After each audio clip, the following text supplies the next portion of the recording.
Our first reader, David R. Weiss. David is the author of To the Tune of a Welcoming God, Lyrical Reflections on Sexuality, Spirituality, and the Wideness of God's Welcome. He and Margaret have a blended family of 5 children, 5 grandchildren, usually, a pair of international high school students, and assorted animals that approximate a peaceable kingdom. Please welcome David R. Weiss.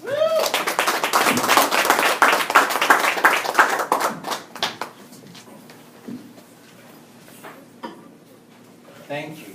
I brought 2 pieces to read tonight. The first one I'm going to read is my selection that appears in the Almanac, and it appears, if any of you have almanacs and you want to follow along, it appears on page 180.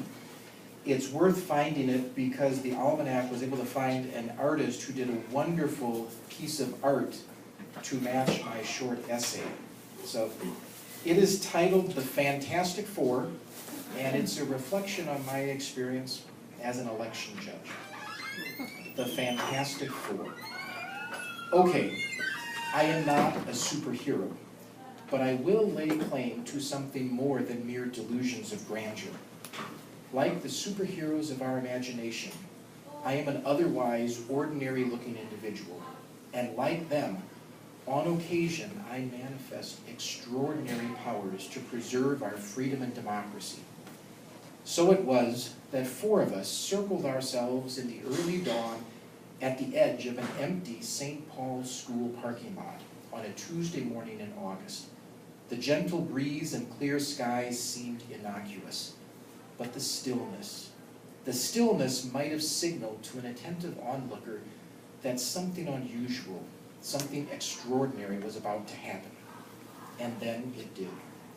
Our leader, her red hair beckoning flames in the morning sun, spoke first, and her words called the rest of our voices forth into an incantation fit for flying capes and masked crusaders.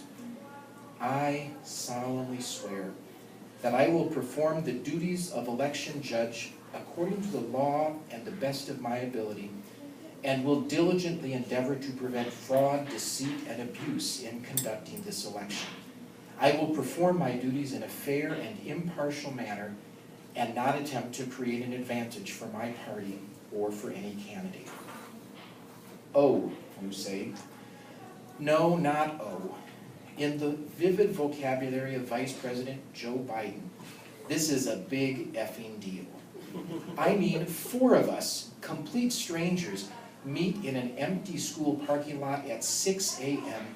and 30 minutes later engage ourselves in a ritual recitation that transforms us from mere neighbors into stewards of democracy.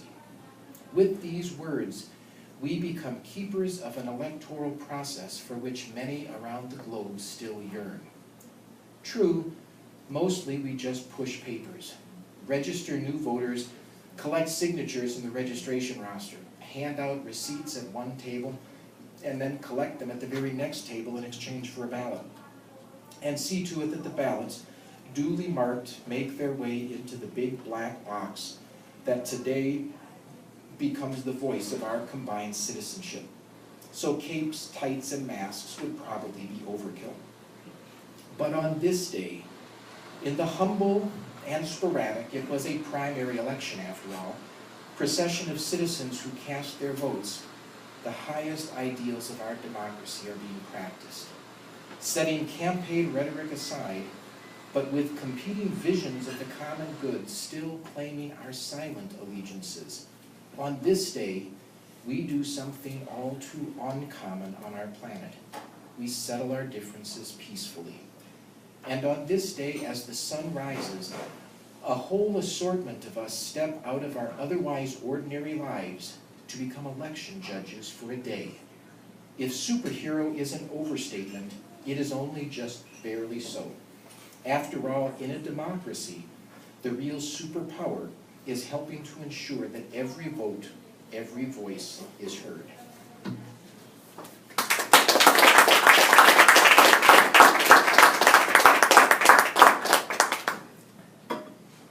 Thank you. The next piece that I brought is a special one for me. Satish introduced me as having authored this book, which is a collection of essays that I wrote over about a 10-year period, affirming the dignity of LGBT persons and their value in communities of faith. And today around the world is National Coming Out Day. This piece that I'm going to share appears in my book. It's something that I wrote February 21st, 1997, so almost 17 years ago. But this was my coming out declaration as an ally.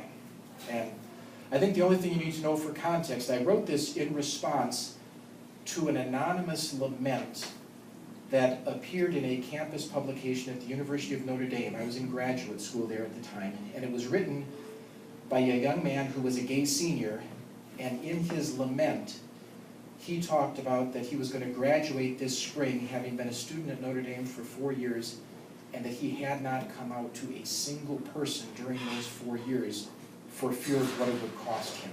And he titled his piece, Living in Fear, and at the very end of it, he said, "At least God knows and God loves me anyway." And I wrote in response to that. Unexpectedly. I don't know where this came from, but it has shaped my life. I titled it, Words Offered at the End of the Day to an Unknown Friend Living in Fear. I need to say this quietly, in deference to your eloquent anguish, but I need to say it nonetheless, and I am angry, and it will be hard to keep my voice down. Not angry at you, but for you. And if I misread the last lines of your poem and you already know all this, that's okay. I'm sure someone else needs to hear it. You say, God knows, but God loves me anyway. Wait. Let me say it gently but firmly, unequivocally. God does not love you anyway, despite your being gay.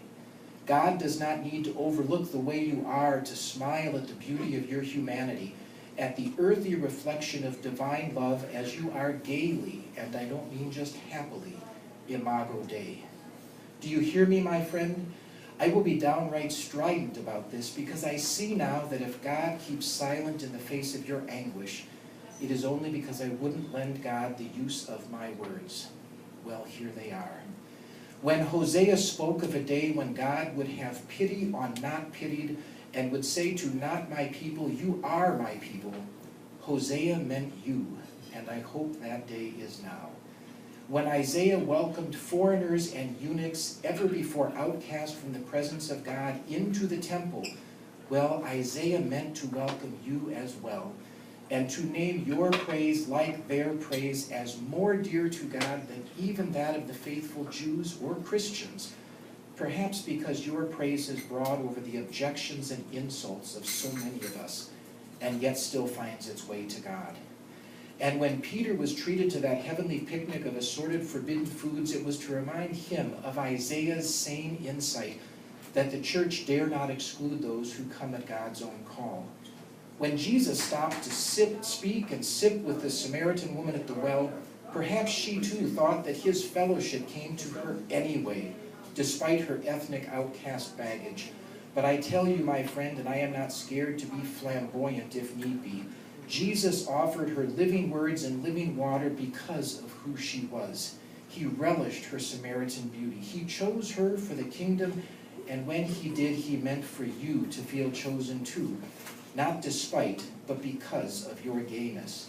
So when you picture her and him standing at the well, remember that while many in the church might prefer you didn't exist, or at least didn't tell us who you are, Jesus is stopping to chat because you caught his eye, not anyway, but just the way you are.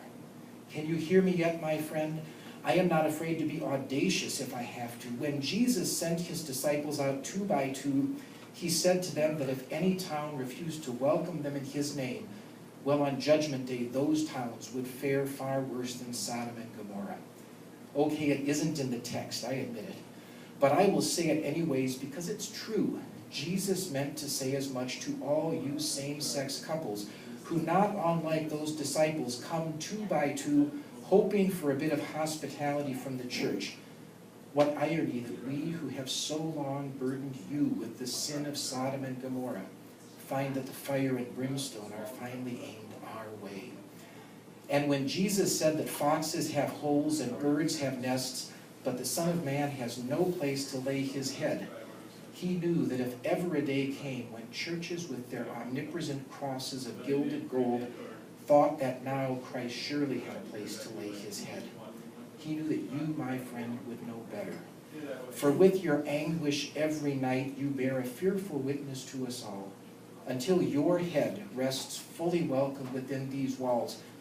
Until then, Christ keeps his weary watch outside with you, still after all these years aching and envious of foxes and birds. I hope that you have heard, my friend. I tremble for the silent no that closes out and closets in each day the quiet daily unmaking of yourself by fears all too well founded. Against all this that you know so well, I can offer only words. But maybe this is precisely what I have not done, often enough or loud enough or long enough.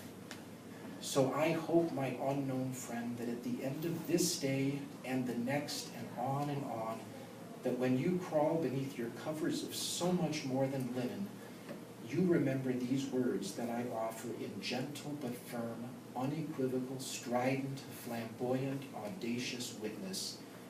You are loved by God already now, not anyway, but fully because of who and how you are.